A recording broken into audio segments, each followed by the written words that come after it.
Welcome to the Northpoint Guys podcast. My name is Michael Scott. And I'm Josiah Smith. And we're joined with our guest today, Bryan Webb. Oh, I'm excited. Yes, Bryan is the area director for the Oceania Pacific with the Assemblies of God. And so we've got some fun conversation ahead, I think. So, Bryan, let's just start out this way. So here we are at Northpoint, in Haverhill, Massachusetts. And you serve in ministry a long ways from here. I do. So, first of all, what brought you to Northpoint? This guy by the name of Dr. Arnett. And I think your story is probably a little different than most people who are at Northpoint right now as to why or how you came here. I mean, so far it started the same way you and I started out. Well, that's true. Dr. Arnett. That is true. Yeah. Well, tell us more then. No, he reached out to me. You guys had a missionary residence that passed away unexpectedly. And so he reached out to me and said, do you know anybody? And I really felt like he was saying, so would you come, right? But it's, do you know anybody can come to Northpoint on short notice? And we were stuck in the United States because COVID had the borders closed to Vanuatu. So we were literally, with family members in church fellowship halls. I was preaching every weekend, staying busy, but just seemed like a great opportunity to be able to come, invest in the school, specifically have some relationships with the students here. So I said, well, if you'll take somebody with only a bachelor's degree, I'll come. And here we are. And we got the Bryan Webb. Now, you talk about Vanuatu. But, many of our guests may not know about I didn't know about Vanuatu until I met the Webbs. I didn't either. So you're over Oceania Pacific. Yep. And that includes Vanuatu. Talk about that. Talk about how many islands. I mean, everything that's in that scope. Yeah, and what is it that you do? Let's start broad and then come down, right? So Pacific Oceania is the 23 countries that make up the Pacific. So on the extreme, you've got Australia, New Zealand. Kind of the northern extremes would be just shy of the Philippines, and then all the way over to Hawaii, and then coming back to South America. So about 60 million square miles. Oh, no big deal. Big deal. Yeah. But those 23 countries, 40 million people. The mass majority of those live in three countries: Australia, Papua New Guinea, and New Zealand. The 40 million people, 30,000 islands. And the thing about the Pacific is the linguistic diversity. So on those islands, there's over 1,000 languages spoken now. Actually, in just two countries, in Papua New Guinea and Vanuatu, you have 1,000 languages spoken. Wow. So it's a pretty incredibly diverse place. So if we narrow that down to Vanuatu, because Renee and I have spent 20 years in Vanuatu. Vanuatu is halfway between Australia and Fiji. So most Americans are pretty ignorant of geography, so everything I've said is going right over their head. Right, exactly. We're nodding though. They heard Australia, they're like, oh, New Zealand, Australia. Right, we at least pretend like we know where Australia is. It's down there somewhere. Papua New Guinea, Lord of the Rings? Oh, God. Yeah, yes. And then everybody's heard of Fiji because of Fiji water. Now, they have no idea where Fiji's at, but still, there's Fiji water. It's probably an island. It is an island. Yeah. So halfway between Australia and Fiji would be the Republic of Vanuatu. Okay. And Vanuatu is about 300,000 people, 82 inhabited islands. And we have 120 languages right there in Vanuatu. So the island that we live on is Espiritu Santo, Holy Spirit Island. It's a pretty cool name for an island. It's 50 miles wide and 75 miles long. It's very mountainous, very rugged, and very, very limited infrastructure. We have 100 languages spoken on that one island. And really the way it functions, it's organized like a layer cake.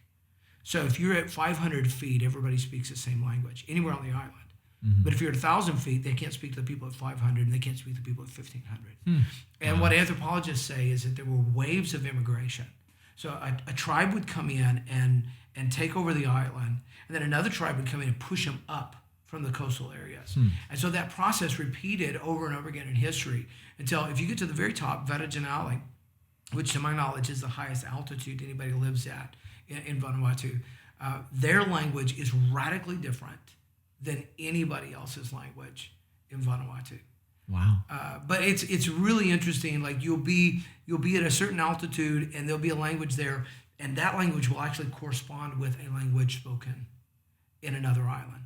and there'll be similarities. Okay. So I'm probably giving you a little too much detail, but it's just a fascinating place to live and work. Right. You know, when you look at Revelation 5:9, and it says that there's going to be representatives around the throne of Jesus Christ out of every nation, every kindred, every tribe, every language. To me, that made Vanuatu just a fantastic place to work because all 120 languages are going to be represented around the throne. Yeah. And when we arrived in Vanuatu, there was about 40 that there was no church of any kind. Now, I can't say no one had ever been saved out of those languages, but like no church had been established. Yeah. And so that was Renee and I's ministry. We wanted to make the initial contact with these tribes, build relationships, win the first people to Jesus, and then ultimately plant the first church. So, just given the linguistic challenges, how do you even overcome that? Sure. How do you handle that? So we speak this language called Bishlama. Bishlama. Which means the sea slug. The sea slug. The I sea love slug, it. because the early trade in Vanuatu was Chinese sailors coming and wanting to buy sea slugs. I won't get into all the reasons why they wanted to buy them, but the locals would harvest them and dry them and sell them. So this trade language developed around the sea slug trade. Wow. And so That it's Bishlama. So what you do is you take all 120 languages and you take English and you take French and you pour it in a pot and you stir it up. And when you spill it out, what comes out is Bishlama. And so you've got this very interesting vocabulary where you have words that come from English, words that come from French, words that come from local languages, all set to what we would call Melanesian grammar. And about 95% of Vanuatu can speak Bishlama. Okay. So then it helps you transcend those tribal boundaries. Yeah. So it's really common if I go into a tribal area that the men will be able to speak Bishlama and the women and kids won't. But and then sometimes you're preaching the gospel for the first time in a place, and you got a pagan guy who's not wearing any clothes standing beside you translating, and it's a pretty surreal. It's a different sermon for sure. Yeah.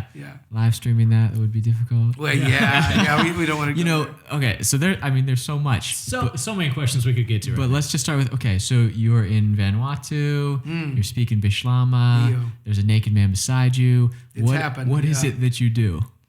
Well, so the goal is to plant the church.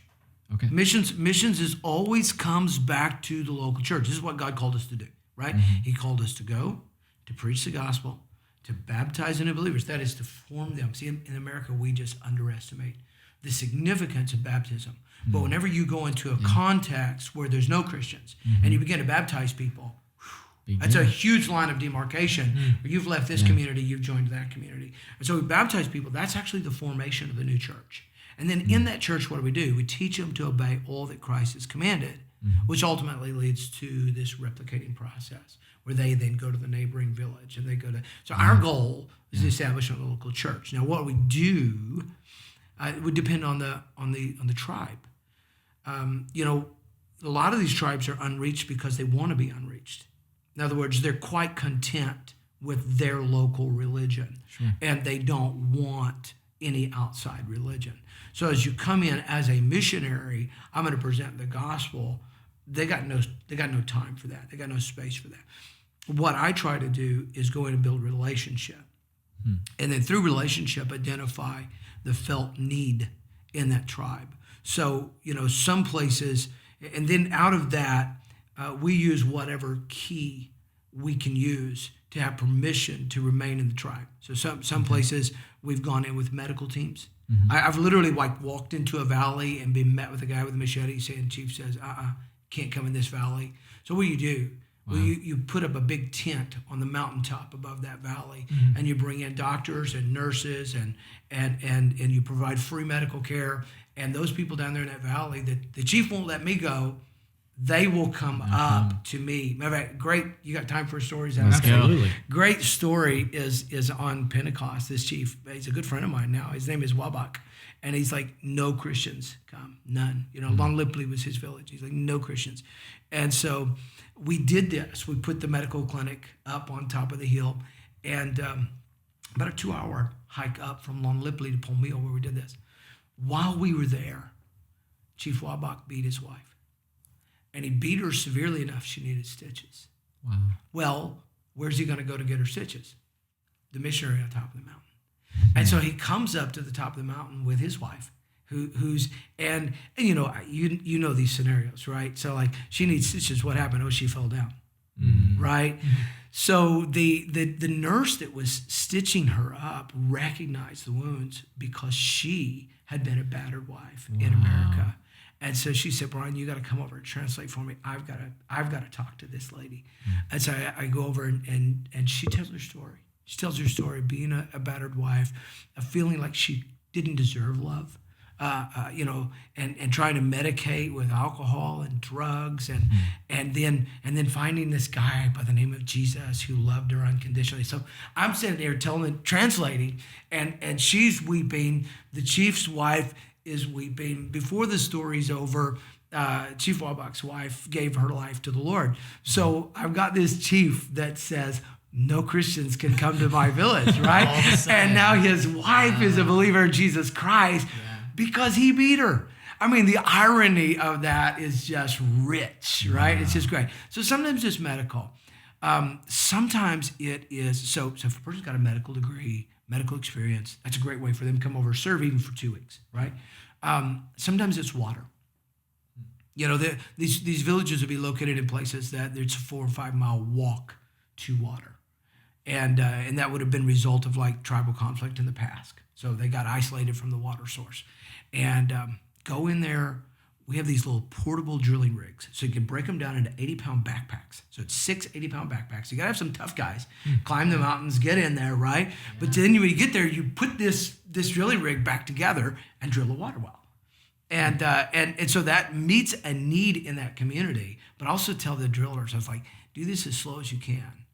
Because no, I want to be sitting underneath the shade tree. Yeah. Because every guy is going to come watch what's going on, right? Yeah. So I get to sit there in the shade of the shade tree and talk to these guys, and inevitably the conversation turns to Jesus, and I get to talk about why we're there and how Jesus brings living water and the difference between you understand? I mean, like it just opens his doors.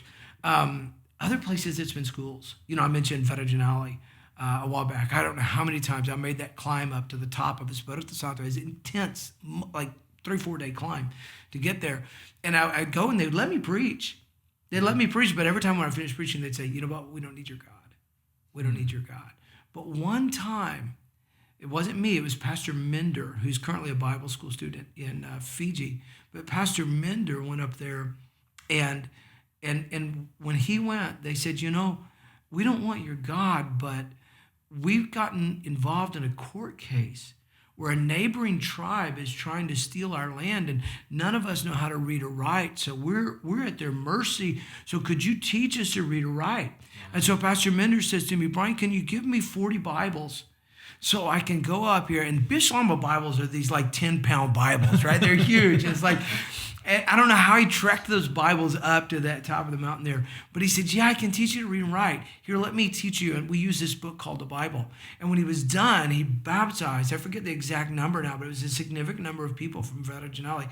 Today, there's a church, there's a school in Federginale because of adult literacy school. Other things we do are like primary schools. We'll have tribes that'll say, we don't want our kids living in illiteracy. Can you teach our kids to read and write? Yeah, we can. Turns out the teacher is going to also be a pastor, and he happens to use the school building as a place for worship for him and his family on Sunday, and y'all are welcome to come. But so the goal is always the local church. That's our goal. But the how, the means of how you get access to be somebody's friend. This is so critical whether you're in Vanuatu or in America. How do you build a bridge? How do you have a relationship with somebody? I look at that in America and I think that's one of the biggest challenges is how do you just get access to be in people's lives, because everybody's life is in this little bubble, right? So how do you get access to be in their lives? And that's the challenge we're solving with those various types of ministries, if you will, with the objective of planting the church. That's a very long answer to a short question. Such a good answer. Yeah. Now, the question that's going through my mind, and we can hear Bryan Webb stories all the time. He's one of my favorite people to listen to. But how did you get into missions? I think probably we have somebody watching or listening who is maybe trying to figure out the call of God on their life. And maybe missions, like there's some kind of tug that they're feeling. How did you end up in that? And now 20 plus years, and now an area director and influencing and training other missionaries. How did you take that first step? What did that look like? God called me. I remember I had a friend in Vanuatu who is a missionary. His dad's a non-believing dentist. And so he came over to visit his son, and he met me in a restaurant. And he's like, so what are you doing in Vanuatu? I said, well, it's a God thing. And he said, oh, not you too. But it really was. I was 11, and I don't want to take the time to like unpack it all here, but I was 11 in just an old-fashioned Pentecostal church service, and was slain in the Spirit and received a vision, and God called me to be a missionary. The calling I had nothing to do with where I would serve. The calling I had was just what I've already articulated. If you've wondered why I'm passionate about planting the church in places where there's never been a church, it's because Jesus told me to do it, right? So that's why I'm passionate about it. But it could have been anywhere in the world. It really could have. I would have served as a missionary anywhere. I was in Bible school, so I recommend people go to Bible school. Feel like God's calling me to be a missionary. I was in a Bible school. I was working in a factory, a chicken plant, Tyson Foods. And at that time, Tyson Foods was going to the islands. This is a God thing, because they don't do it anymore, but this is definitely a God thing. They were going to the islands, and they were recruiting islanders to come in on a green card. You could get a green card to be in America if you'd come work in a Tyson food plant. And so they had these islanders coming in, and so I'm working with all these islanders. And I start talking to people about Jesus, winning people to Christ, bringing them to church with me. And at a certain point, I said, hey, what if we just had church for you guys? Like did it in the right language, followed the right culture. And they said, that would be great. We really want that. So Renee and I started learning Marshallese. So I'm a full-time Bible school student. I'm working 60 hours a week. I started learning Marshallese so that I can preach and teach in another language. I never really got good at it, I'll confess. But we started a church. And it was the first Micronesian Assembly of God church in Neosho, Missouri. The only Micronesian Assembly of God church that's ever been in Neosho, Missouri, right? It's a one-off thing. But God just really blessed it, and it took off. And they said, you got to visit our islands. You got to visit our home. You got to go see our place. And so I did. And what struck me was the forgotten places. So the first country I went to, the Marshall Islands. And there's 13 islands, the inhabited islands in the Marshall Islands. And when I went to the first one, they said, hey, 1 out of every 2 people on this island attends an Assembly of God church. It's pretty impressive. And then I go to the second island, and they said 9 out of 10 people on this island attend an Assembly of God church. It's like, guys, you are rocking it. I said, what about the other islands? And they said, oh, there's no Assembly of God churches on those other islands. I said, well, that's okay. What kind of churches are there? And what there was a very nominal church. So a church like very similar to like a Catholic or Episcopalian church, that salvation was you're baptized as an infant, you grow up, and that's it, you're done, right? And I was like, how can that happen? I remember sitting in the living room of a missionary who long term had been in the Marshall Islands, and I'm like, dude, how? Can you have these 2 islands that are just like overwhelmingly, you're rocking it here, right? But what about those other 11 islands? And he said, there's no electricity and there's no running water. And God smote my heart. So at that point, if you'd asked me where I was going to be a missionary to, I'd say, I'm going to Africa, I'm going to Latin America, I'm going to Nepal, I'm going to Tibet. I like someplace, typically you think about exotic, never thought about the islands. But God smote our heart, and he said, there's these tens of thousands of little islands that are forgotten. And like you guys had never heard of Vanuatu before you met me. That's the truth of many island countries. People don't have a clue. They're forgotten. And we said, God, if you'll send us to the forgotten places, then we'll go. So that's, again, I'm really good at over answering questions, but I love it. That's how we got there. Yeah. So So just for students, well, anyone listening, I guess, like the call of God in your life, where you are now from where you started, you said God to give you a vision, but it sounds like there was also like this process of there was a huge process. You met someone who knew someone that led you here, that led you there. That you mean God didn't tell you that you'd be the area director? No. God didn't give me any hint. Northpoint Bible if God had told me that, I probably would have backed out, right? Yeah, but no, there was definitely a process. There was a confirmation, multiple confirmations. I think the call of God has to begin internally. Mm-hmm. We have to know God's spoken to us. Mm-hmm. We can't do this because somebody prophesied over us or somebody had a word for us, or we got to know God's spoken to us. But then there's confirmations. There was things God showed me in that vision that happened a year later, which just blew my mind. Mm-hmm. I was standing in my vision. At one point, I was standing on a pile of trash, surrounded by cars and trucks from the 1950s. Covered with people, and I was preaching. All right. I told nobody about that because that's impossible. Not going to happen. A year later, my youth group goes to Ciudad Juarez, which is just across the border from El Paso, on a missions trip. The last day of the missions trip, the missionary says, today we're going to the dump. I have no idea what it's like today. But I can tell you what it was like when I was a 12-year-old boy. Mm-hmm. We drove out on the dump, and it's just mountains of trash everywhere.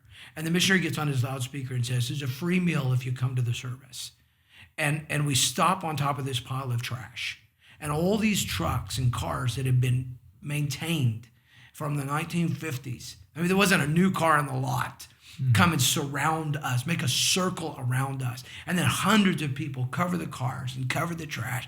And I'm standing there as a 12-year-old boy weeping because I realized this is exactly what God showed me. The missionary's like, Bryan, you want to say something? Because I mean, clearly like God's touching me, right? You want to say something. I'm just bawling. I can't say anything. So there's that confirmation. But there was also, as a kid, man, must have been 100 times.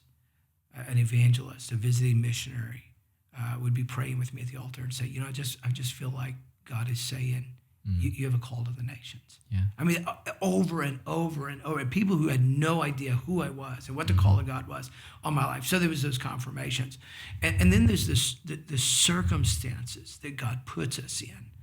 A lot of times we're so focused on where's God going to get us that we don't focus on what we're in right now. Mm-hmm. And so planting that church for the Micronesians in Neosho, Missouri. That circumstance began to drive us. When I said to the leadership with my mission, I said, I'll go anywhere I want to go. They said, not very many people successfully work with the islanders. So if you can do that, we'd prefer you just go to the islands, right? So it was God just kind of nudging us that way. And so then you start looking for where's this intersection between the call of God and the circumstances that God has led us to. So the call of God was, I'm going to plant the church in places where there's never been a church. The circumstances God is leading me to is the Pacific Islands, where over 90% of the Pacific Islands have a church of some kind. Like they first sent me to Tonga. We do this program where your first term is not about what you do, it's about being mentored. So I went to Tonga to be mentored, and there's 32 inhabited islands in Tonga, and I went to 30 of them, and I went to every village in all 30 islands, and there's 3 churches in every village. It's like, why am I here? This is not my spot. But by being there, I got to meet key leaders from across the Pacific, and one of them, his name is Ewan Atnello, and he presented at a conference I was at. He was presented, hey, there's 3 islands in Vanuatu: Espiritu Santo, Pentecost, Tiana, where we have unreached tribes. And we desperately want a missionary to come and engage with these unreached tribes. And so then you see that God like brings this together. At the same conference, the General Superintendent of the Solomon Islands also presented and had a very similar presentation. So like these 2 countries both have, I found my people now, right? I found my unreached people in the Pacific. And so then it's like, okay, it could be this one, Solomon Islands or Vanuatu. So how do you know? And so as we prayed, there was a lack of peace whenever Renee and I prayed and discussed the Solomon Islands. And there was a great peace whenever we prayed over and discussed Vanuatu. And I packed up my family and moved to Vanuatu, having never been there, having never seen it. You understand what I'm saying, too? Having only met you and Nalo, the general superintendent. He's the only person I'd ever met. But it was an absolute perfect fit. And so I know I've taken a long time to draw this out, but there's these components, right? There's this internal call of God. Then it's confirmed by spiritual leaders around us. And then God directs us or guides us via our circumstances. And the final seal of where we're supposed to be and what we're supposed to do is the peace of God that guards our heart in that. Yeah. And so, well, yeah, I have a question that would lead us a slightly different direction, but you mentioned you started a Micronesian church in Neosho, Missouri. So that just sounds interesting to me, like the word church and the idea that you feel called to plant churches where there are none. And then you mentioned earlier, and we talked about this a little bit before, but the idea of like called to be a missionary. So can you dive into those two words? Like, what does it mean for you to plant a church? Okay, sure. And what does it mean for you to be a missionary? Man, those are both great questions, and if you would come to Northpoint this semester, I would take a whole semester those teaching. Are big questions. Yeah, big they questions. really are. Sorry.